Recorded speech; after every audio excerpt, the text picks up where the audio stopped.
오늘 중대본에서는 지난 2년간의 집단 감염 발생 사례를 분석한 결과에 근거해서 감염 취약시설 관리 방안에 대해서 논의를 했습니다.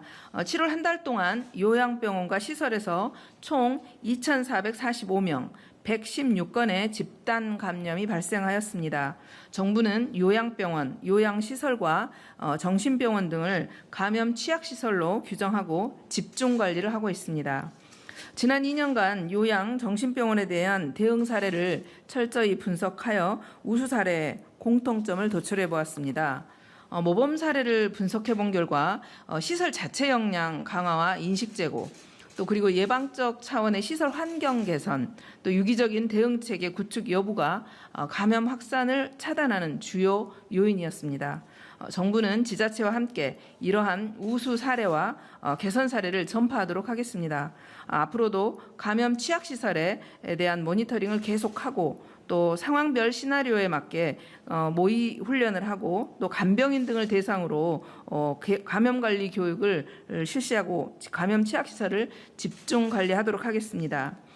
이에 대한 자세한 내용은 내일 질병청장께서 직접 브리핑을 통해 설명드리도록 하겠습니다. 오늘 중대본에서는 우리 국민의 코로나19 정신건강 실태조사 결과에 대해서도 살펴보았습니다. 정부는 코로나19로 인한 정신건강 현황을 파악하고 정책 근거 마련을 위해서 2020년 3월부터 분기별로 코로나19 정신건강 실태조사를 실시해오고 있습니다. 22년도 2분기 조사는 6월 23일부터 7월 3일까지 전국 2천여 명의 성인을 대상으로 실시했습니다. 또 사회적 거리두기 해제 이후에 대한 이번 조사는 그 첫 조사가 되겠습니다.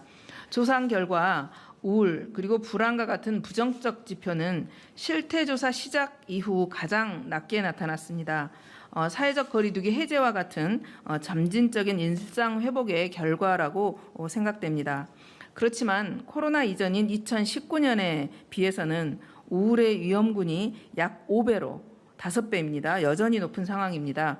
정신건강 주요 위험군은 30대인 경우, 소득이 감소한 경우, 1인 가구 이러한 것들이 주요 요인으로 나타났습니다.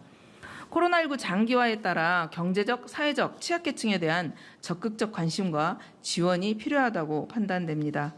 그간 누적되었던 경제, 또 신체 정신건강 등의 문제가 일상회복에 따라서 분출될 수 있어서 우리 국민의 정신건강을 보다 면밀하게 살펴보도록 하겠습니다.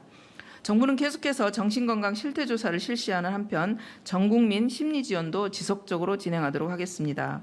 지역사회 정신건강복지센터, 또 찾아가는 마음안심버스 등을 통해서 정신건강 서비스를 이용할 수 있도록 최대한 편의를 제공하겠습니다.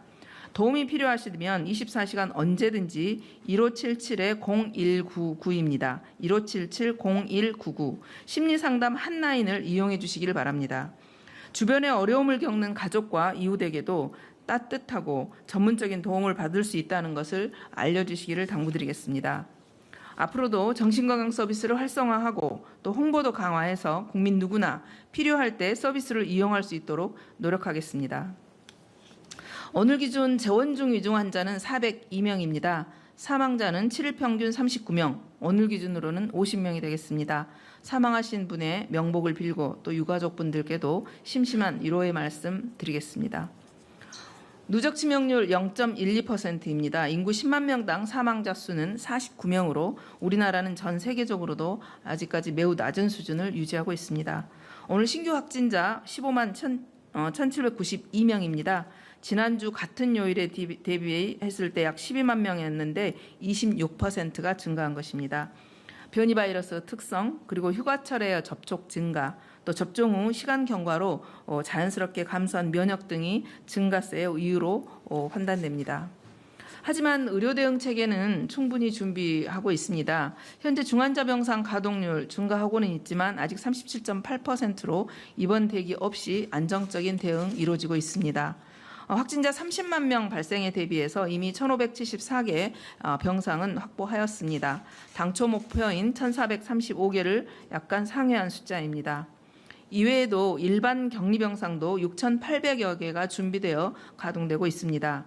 지역별로 부족한 곳이 없도록 환자 추이 그리고 병상 활용 현황을 면밀히 살펴서 부족한 시도는 추가 확충하거나 아니면 권역별로 활용하도록 체계를 완비하였습니다. 현재 호흡기 환자 진료센터는 13,698개소입니다. 이 중 원스톱 진료기관은 9,732개소입니다. 실시간 현황 점검, 그리고 안내, 치료제 처방, 약국 확대 등 국민 여러분께서 불편함이 없도록 최선을 다하고 개선 사항을 지속하도록 만들어 나가도록 하겠습니다. 정부는 유행 상황임에도 의료 이용에 불편함이 없도록 상황을 미리 분석하고 선제적으로 준비하도록 하겠습니다. 국민 여러분들께서도 함께 해주셔서 이런 일상 회복을 지속하고 피해 최소화에 함께 해주시기를 당부드리겠습니다. 마스크 착용, 손 씻기, 또 외출 자제 등의 생활 방역 수칙 꼭 지켜주시고 예방접종 받아주실 것 다시 한번 권고드립니다. 고맙습니다.